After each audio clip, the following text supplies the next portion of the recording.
자, 안녕하세요. 주식살롱 스페셜 컨텐츠.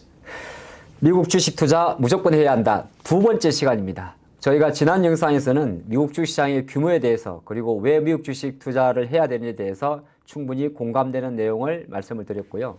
오늘은 예고된 대로 두 번째 시간입니다. 이제는 약간 실무적인 게 될 수도 있고 바로 우리가 실제 들어갈 수 있는 를 살펴볼 건데 계좌 개설을 어떻게 하는지 또는 환전 또는 거래 시간 더불어 미국 주식시장 어떻게 구성되어 있는지 이런 거를 하나하나 알아보는 시간으로 준비했습니다. 본 시리즈 5편까지 진행되니까 여러분들 꾸준하게 관심 가져주시고 관심으로 끝나지 말고 우리가 투자를 하다 보면 사실 말로는 그렇게 이야기를 하잖아요. 한국 주식 땡땡해서 못 해먹겠다. 그렇게 하면 포트폴리오 다변화라든지 자산의 분배 차원 그리고 안정적인 재산 정식을 위해서는 일정 부분 ETF 투자든 해외 투자에도 걔를 같이 하는 게 좋지 않냐는 생각으로 스페셜 영상을 함께 하니까 관심 플러스 적극적인 액션까지도 부탁을 드리겠습니다. 자, 오늘은 두 번째 시간인데 일단 첫 번째 벌을게 계좌 개설 어떻게 하나요? 사실 이제 주식 투자를 하려고 그러면은 계좌가 있어야겠죠. 근데 국내 주식 계좌랑 크게 다르진 않아요. 일단은 제가 국내에는 이제 20개 이상의 국내 증권사가 있습니다만은 근데 거기에 이제 해외 증권 거래 계좌 개설이 가능한 증권사들 대표적인 게 여러분 잘 알고 계시는 미래에셋이라든지 키움증권이라 이런 기업들이 많이 있습니다. 그래서 오늘은 키움증권을 중심으로 해서 한번 설명을 좀 드리면 계좌 개설할 때는 당연히 신분증이 있어야 될 것이고 통장이 있어야겠죠. 입출금 가능한 통장 그리고 본인 명의의 스마트폰, 휴대폰이 되겠죠. 그것도 어떻게 보게 되면 인증 절차입니다. 그런 게 이제 필요한 것이고 키움 같은 경우는 제가 보니까 계좌 개설하는 방법이 해외 계좌가 세 가지 방법이 있어요. 첫 번째는 아예 처음부터 계좌를 개설하는 겁니다. 예를 들어서 비대면으로 우리가 보면 스마트폰으로 개설하는 게 있을 거고 기타 은행을 가서 하셔도 되긴 되는 거죠. 왜냐하면 키움증권은 지점이 없잖아요. 근데 요 말고 두 번째 경우는 어떤 경우냐면 원래 내가 주식 계좌가 키움증권에 있다고 생각을 해요. 타 증권사도 비슷합니다. 그러면 그거를 연결 계좌로 할 수 있어요. 그래서 국내 주식 계좌가 있는 상황에서 연결 계좌 개설을 하게 되면 이것도 해외 주식 계좌 개설이 가능합니다. 그리고 세 번째는 또 뭐냐면 우리가 보통 주식 계좌라고 하는 거는 위탁 계좌라 그래가지고 주식만 할 수 있는 계좌가 있는데 그거 말고 종합 계좌라는 게 있어요. CMA도 할 수 있고 위탁도 할 수 있는데 그러면은 실제적으로 내가 가지고 있는 국내 주식 계좌를 해외라든지 펀드로 전환하는 종합 계좌로 전환하는 법도 있습니다. 이런 방법이 있기 때문에 어려운 게 아니에요. 그래서 자세한 내용은 내가 해외 주식 계좌를 개설하고자 하시는 분은 이용하시는 증권사 또는 첫 번째는 이용하는 증권사 고객센터로 전화를 하셔가지고 해외 계좌 개설이 가능한지 확인을 하고 두 번째는 방법을 말씀드린 대로 아예 처음으로 생으로 만드는 거 기존 거를 연결하는 거 아니면은 기존 거를 통합 계좌로 종합 계좌로 만드는 방법이 있습니다. 잘 인지하시면 좋을 것 같고요. 자, 두 번째는 이제 그런 게 있어요. 많은 투자분들이 마음은 있는데 해외 주식 투자를 주저하는 이유 중에 하나가 모른다는 거거든요. 내가 주식이 실물로 보는 것도 아니고 우리 한국 주식 같은 경우는 스마트폰이나 HTS로 매매를 해도 실물 출고는 안 합니다만 전자증권이라 해가지고 한국 KST, 한국 예탁결제원이라는 데가 있습니다. 거기에 사실 주식이 있는 건데 해외도 똑같지 않습니다. 우리나라 국내 한국 증권 예탁결제원 KST 여기하고 해외에서 주식을 거래하는 한국의 KST 같은 회사가 있겠죠. 아마 시티그룹이라든지 이런 거와 같이 연계되어 있습니다. 그래서 그 부분에 대해서는 전혀 걱정할 필요가 없죠. 자, 세 번째 이제 가장 중요한 것. 우리나라 돈은 원화, 미국 돈은 달러잖아요. 그러면 환전을 해야 될 거예요. 내가 그러면 은행 가가지고 원화 가져가서 달러를 받아가지고 달러를 증권사 해외 계좌에 넣어야 되느냐? 그러실 필요는 없습니다. 왜냐하면 요새같이 좋은 세상에 그럴 필요가 없잖아요. 어떤 게 있냐면 원화 주문 서비스라는 게 있어요. 원화 주문 서비스. 쉽게 이거 많이 해보신 분은 아는데 안 해보신 분들은 내가 주식 계좌에 해외 계좌에 1,000만 원이 있어요. 우리나라 돈으로. 근데 미국 만약 애플을 산다든지 엔비디아를 매수한다든지 테슬라를 매수한다 그러면 달러로 사야 되잖아요.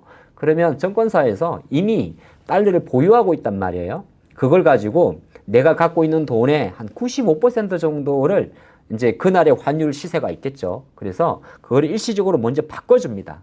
그러니까 내가 살 때는 지금 달러가 없어도 살 수가 있어요. 그러니까 쉽게 말해서 주문을 넣을 때 달러를 그날 가격 기준으로 계산해가지고 증권사에서 미리 사주는 겁니다. 그리고 실제적으로는 그 다음날 영업일이라고 이야기하는데 다음날 실제적으로 환전 처리가 되는 거예요. 그러니까 우리 소비자 입장에서는 투자가 입장에서는 그 부분에 대해서도 어느 정도 세팅이 되어 있습니다. 아주 쉽죠. 그럼 여기까지가 계좌 개설하고 보관하고 환전까지는 봤습니다. 그러면 이제 조금 더 구체적으로 네 번째 이야기. 미국 주식시장은 어떻게 구성되어 있습니까? 한국은 코스피가 있고 코스닥이 있죠. 자, 요거는 제가 표를 좀 준비를 해봤는데 크게 우리가 뉴욕 증권거래소라고 이야기하는 NYSE가 있고요. 장내라고 하고 요거보다 조금 작은 게 아멕스라고 있는데 두 개 합쳐서 NYSE, ANEX라고 이야기를 합니다. 그리고 장외 주식 성격의 우리가 많이 들어봤던 나스닥이 있어요. 나스닥에는 한국으로 생각하게 되면 코스닥 같은 거죠. 뭐 기술 성장성이 높은 기업들, 실적은 당장 많이 나오지 않지만은 성장성이 높은 기업들, 뭐 테슬라 같은 게 대표적인 나스닥 종목 아니겠어요? 이렇게 좀 구분할 수가 있는데, 뭐 이거는 뭐 어떻게 보면 시장을 보는 관점이 되는 거고, 조금 더 우리가 이제 지수 ETF도 하다 보니까 한국에는 코스피 지수가 있고 미국에는 나스닥 지수가 있는 것처럼 구체적으로 조금 보게 되면 미국은 3대 지수라는 게 있는데 하나가 다우존스 산업지수. 이 다우는 찰스 다우라는 사람이 이름을 딴 거예요. 그래서 다우지수라는 게 있고 여기는 30개 우량주로만 포함되어 있습니다. 그러니까 약간은 왜곡이 좀 심하겠죠.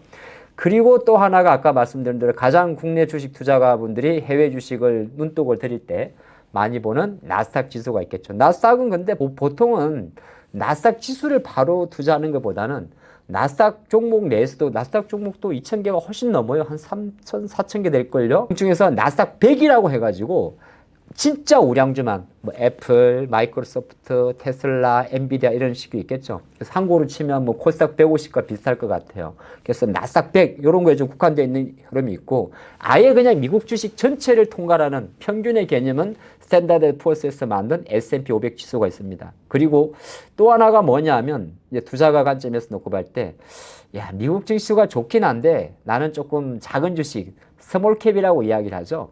작은 주식을 투자할 수 있는 그 시장 같은 경우는 러셀 2000 지수가 있어요. 그러니까 이거는 지수 관점인데 그렇게 어떻게 보게 되면 우리가 말하는 시가총액, 사이즈별로 똑같이 구분했다 보시면 좋을 것 같습니다. 여기까지 이제 미국 시장의 전체 규모를 잠깐 살펴봤고요. 나머지는 이제 실제 여러분들이 투자를 하시게 되면 주식이나 ETF도 마찬가지인데 한국 같은 경우는 숫자 6자리잖아요. 삼성전자면 005930, 하이닉스면 000660 이런 식으로 말이죠.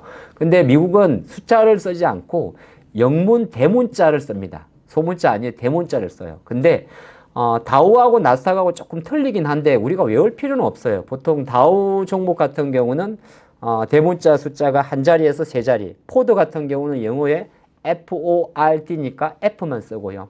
뭐 쉽게 말씀드려서 애플 같은 경우는 영문 스펠링이 APPL이잖아요. 근데 이건 줄여가지고 APL이라고 이야기를 합니다. 당연히 여러분들은 위 내용은 외울 필요가 없습니다. 근데 중요한 것은 미국은 티크라고 이야기하는 한국과는 달리 숫자가 아니라 그 기업의 어떤 심볼, 상징하는 그 기업명을 상징하는 영어 대문자로 구성되어 있구나. 근데 이거는 보통 우리가 검색을 하면 바로 나옵니다. 그러니까 외울 필요는 없는데 그런 게 있다는 게 보시면 좋을 것 같고 그러면 이제 여기까지 왔으면 내가 어떤 종목을 사야 될지도 다 했을 거예요. 그러면 지금까지 말씀드린 것을 쭉 한번 이렇게 표로 거래 절차에 대해서 한 단계를 좀 나눠드리면 아주 쉬운 건데요. 일단 보시겠지만은 계좌 개설하고 국내랑 똑같죠.